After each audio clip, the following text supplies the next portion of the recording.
2 touristes philippines blessés par un glissement de terrain à la cascade Aonarok. 2 femmes philippines ont été blessées par un glissement de terrain alors qu'elles empruntaient les escaliers de la cascade Aonarok, située dans la province de Nakhon Nayok, vers midi ce mercredi. Cheya Huonton, chef du parc national de Khao Yai, a indiqué que l'éboulement s'est produit sur un escalier raide menant au 2e niveau de la cascade. Les 2 femmes blessées, Cécile Silverso et Marie-Anne-Angèle Passy, âgées toutes deux de 38 ans, faisaient partie d'un groupe de 7 touristes, 5 adultes et 2 enfants en visite sur le site. Elles ont été transportées à l'hôpital Kaofia Abébubègre, dans le district de Muang, à Prachinburi, pour y recevoir des soins. L'une d'elles souffre d'une jambe fracturée. Les 2 femmes sont restées conscientes durant le trajet vers l'hôpital. Selon le chef du parc national, il s'agit du premier glissement de terrain enregistré dans cette zone, survenu après 5 jours de pluie consécutive. Aonarok est une cascade à 3 niveaux, la plus grande du parc national de Khao Yai. Elle a été fermée au public jusqu'à nouvel ordre pour des raisons de sécurité, avec l'arrivée de la saison des pluies.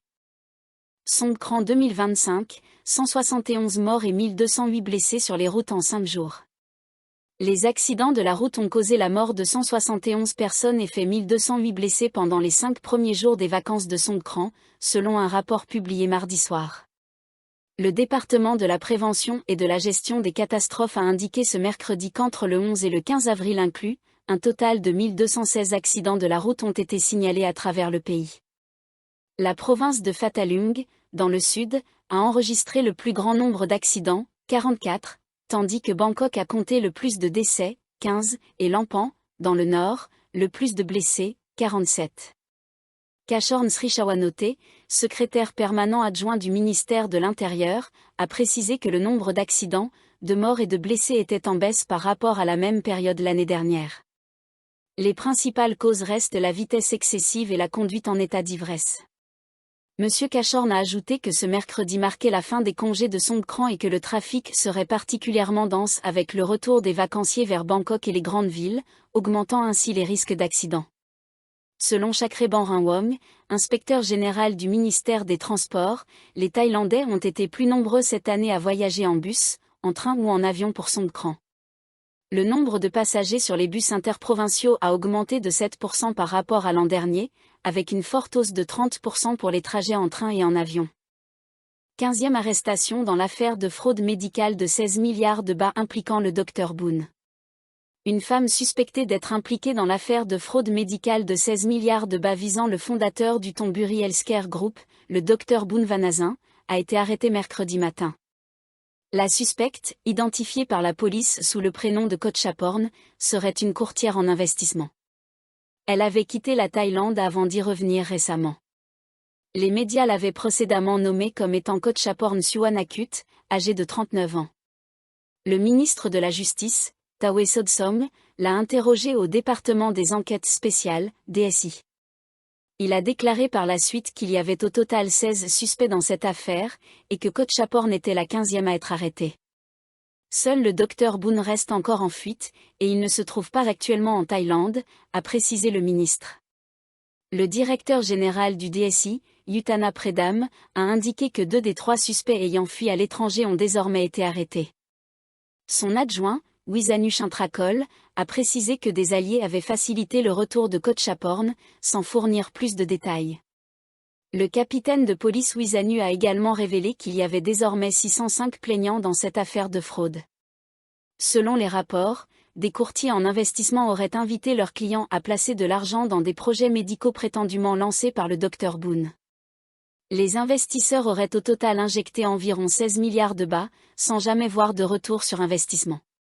Le Dr Boon est accusé d'avoir levé d'importantes sommes d'argent pour des projets de santé en Thaïlande et à l'étranger. Sa réputation personnelle ainsi que celle de son groupe hospitalier, coté à la bourse thaïlandaise, SET, ont conduit de nombreux investisseurs à lui faire confiance. Songkran, des ventes d'alcool illégales et des promotions ciblant les mineurs, selon Stop Drink Network. Des ventes d'alcool à des mineurs et des promotions illégales de boissons alcoolisées ont été observées pendant les vacances de Songkran, selon Stop Drink Network, une organisation de surveillance de la consommation d'alcool dirigée par une ING. Theravada Charaprane, directeur de Stop Drink Network, a déclaré que plusieurs grandes marques d'alcool en Thaïlande ont organisé des événements promotionnels incluant concerts et stands de vente dans au moins 137 lieux à travers le pays. Parmi ces lieux, 42 se situaient dans des zones de bataille d'eau dans la rue ou sur la plage, 60 dans des établissements de divertissement, les autres étant des lieux de concert ou des centres commerciaux. Ces activités enfreignent les lois sur le contrôle de l'alcool et les taxes d'accise, a-t-il précisé. Par exemple, un pack de 4 canettes de bière était proposé à 199 bahts. Ces boissons étaient vendues à tout le monde, y compris aux enfants et aux personnes fortement alcoolisées, même pendant la période interdite de vente d'alcool entre 14h et 17h, a-t-il dénoncé. Certaines succursales d'une célèbre chaîne de supérettes auraient installé des stands de vente à l'extérieur de leurs magasins dans le but apparent d'échapper à la loi applicable à l'intérieur des locaux. Stop Drink Network prévoit de transmettre ces preuves aux autorités compétentes. Thera a souligné que le Nouvel An thaïlandais peut être célébré dans la joie, sans alcool. Il a cité en exemple des événements sans alcool organisés dans des centres commerciaux à Nakhon Sitamara et Nakhon Ratchasima, qui ont attiré autant de monde que ceux sponsorisés par les brasseries. Il a ajouté que les marques d'alcool sont les grandes gagnantes de Songkran et qu'elles continueront à profiter des célébrations traditionnelles du Wan Lé, qui se poursuivent dans certaines régions de Thaïlande. Le directeur a appelé le gouvernement à renforcer les réglementations encadrant les méthodes marketing de ces marques, afin qu'elles agissent de manière socialement responsable.